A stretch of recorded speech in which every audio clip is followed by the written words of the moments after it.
कहते हैं रात के 12 बजे से 3 बजे के बीच अगर कोई शख्स हाथों में मोमबत्ती लेके किसी शीशे के सामने खड़ा होकर 3 बार ब्लडी मैरी कहता है तो शीशे में एक बेहद ही डरावनी चुड़ैल आ जाती है। उसकी आंखों से खून बह रहा होता है और कहीं कहीं तो ये भी कहा जाता है कि उसके हाथ में एक नीले रंग का बच्चा होता है जिसे ब्लू बेबी कहा जाता है। ब्लडी मैरी शीशे से बाहर निकलकर उस शख्स को जिसने उसे बुलाया है उस पर हमला कर देती है। और कुछ लोगों का तो ये भी मानना है कि अगर हम ब्लडी मैरी से ये कहें कि मैंने तुम्हारा बच्चा चुराया है तो वो और आक्रामक हो जाती है और लोगों की जान ले लेती है। कई कई कहानियों में ये भी कहा गया है कि जिस शख्स ने ब्लडी मैरी को बुलाया होता है ब्लडी मैरी उसके सपने में आके उसे सताती है और तब तक सताती है जब तक उसकी मानसिक स्थिति खराब न हो जाए। ब्लडी मैरी से रिलेटेड बहुत स्टोरीज वायरल हुई हैं, जैसे कि एक इंग्लैंड की लड़की ने रात को 12 बजे के बाद अंधेरे में हाथों में कैंडल लेके 3 बार ब्लडी मैरी कहा तो ब्लडी मैरी शीशे में आई और शीशे से बाहर आकर उसने उस लड़की की आंखें नोच ली। ऐसी बहुत कहानियां आपको इंटरनेट पर मिल जाएंगी। अब ये कितनी सच है और कितनी झूठ ये तो मैं नहीं जानता, पर हाँ मैरी की कहानी जरूर सच्ची है। आज हम मैरी की कहानी जानेंगे और देन बात करेंगे कि क्या सच में शीशे के सामने खड़े होकर 3 बार ब्लडी मैरी कहने से वो आती है या इसके पीछे कोई और वजह है। मैरी की कहानी जानने के लिए हम इतिहास के पन्नों को पलटते हैं और चलते हैं 16वीं शताब्दी में, जब इंग्लैंड के राजा हेनरी थे। हेनरी की एक वाइफ थी कैथरीन और इन दोनों की एक इकलौती बेटी थी जिसका नाम मैरी था। मैरी बचपन से ही तेज थी और बहुत शासक कलाओं में निपुण थी, लेकिन किंग हेनरी को एक बेटा चाहिए था। कोई बेटा ना होने की वजह से किंग हेनरी ने 6 शादी की ताकि किसी से एक लड़का हो जो कि उसकी गद्दी का वारिस बन सके। कई शादियों की वजह से किंग हेनरी और उनकी पहली पत्नी कैथरीन के बीच दरारें आने लगीं और किंग हेनरी ने कैथरीन को राज्य से निकाल दिया। मैरी को अपनी मां से कोई संबंध ना रखने को कहा गया। उस वक्त मैरी केवल 14 साल की थी। इसके बाद मैरी की जिंदगी में बहुत बदलाव आए।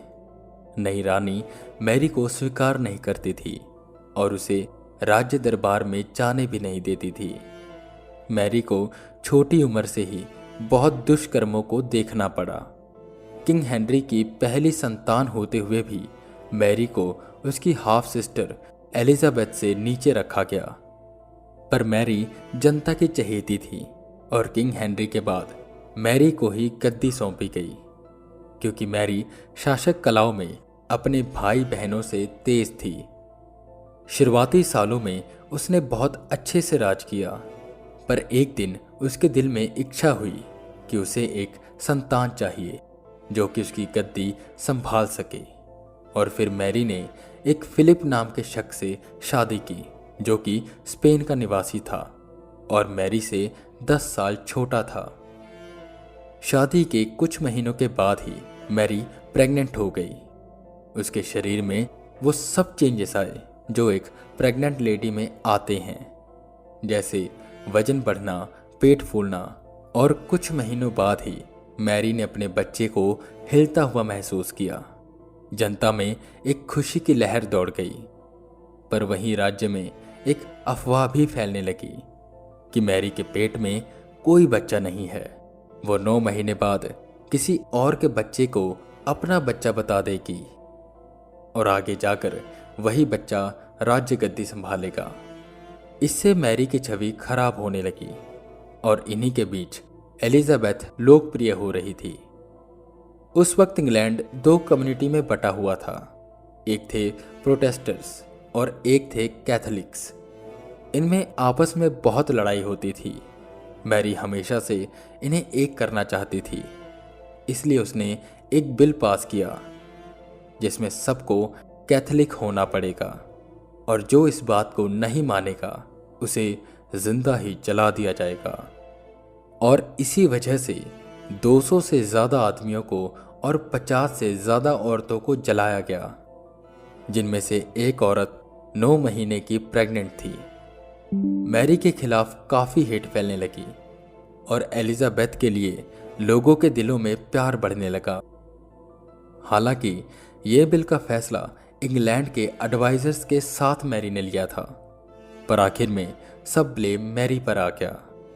सिचुएशन को शांत करने के लिए मैरी को लगा कि बच्चे का जन्म होना बेहद ज़रूरी है।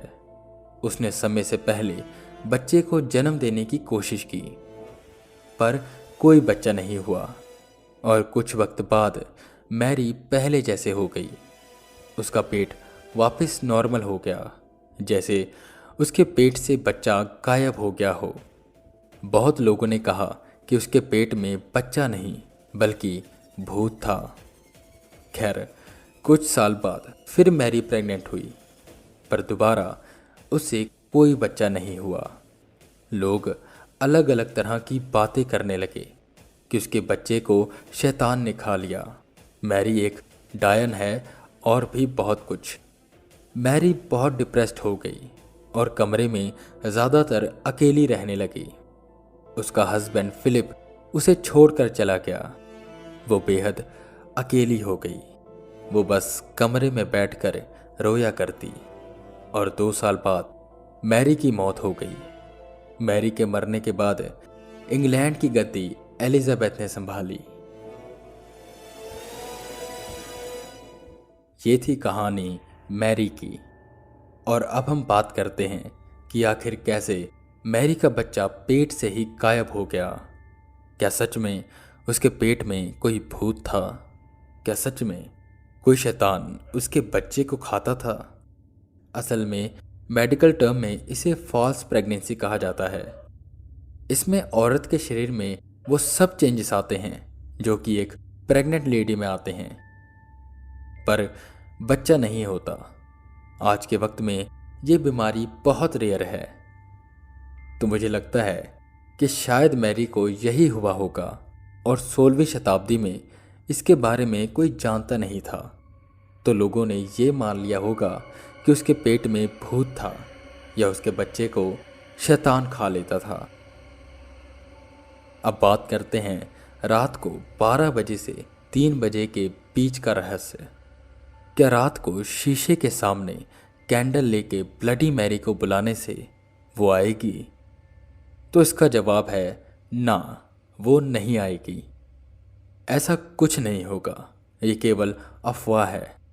और जो लोग ये क्लेम करते हैं कि उन्होंने ब्लडी मैरी को देखा है, तो इसके पीछे एक कारण है। एक रिसर्च के मुताबिक अगर आप शीशे में लगातार 10 मिनट तक देखते हैं तो आपका दिमाग हेलुसिनेट होता है। आपको अलग अलग तरह की चीज़ें दिखने लगती हैं, अलग अलग तरह के भ्रम होने लगते हैं, आपको हेलुसिनेशंस होने लगती हैं, आपको अपना चेहरा ही डरावना लगने लगता है। और ये चीज़ रात को ज़्यादा प्रभावशाली होती है क्योंकि रात का वक्त सोने का होता है और उस वक्त आप थके होते हैं, तो आपका दिमाग ज़्यादा हेलुसिनेट होता है। और अगर आपके माइंड में ब्लडी मैरी घूम रही है, आप रात के अंधेरे में हाथों में मोमबत्ती लिए शीशे के सामने खड़े होकर ये एक्सपेक्ट कर रहे हो कि कोई उधर से आएगा। आप शीशे में देखते रहते हैं और आपको अपना चेहरा ही डरावना लगने लगता है। मेरे हिसाब से तो यही थ्योरी है। खैर, आपका क्या मानना है?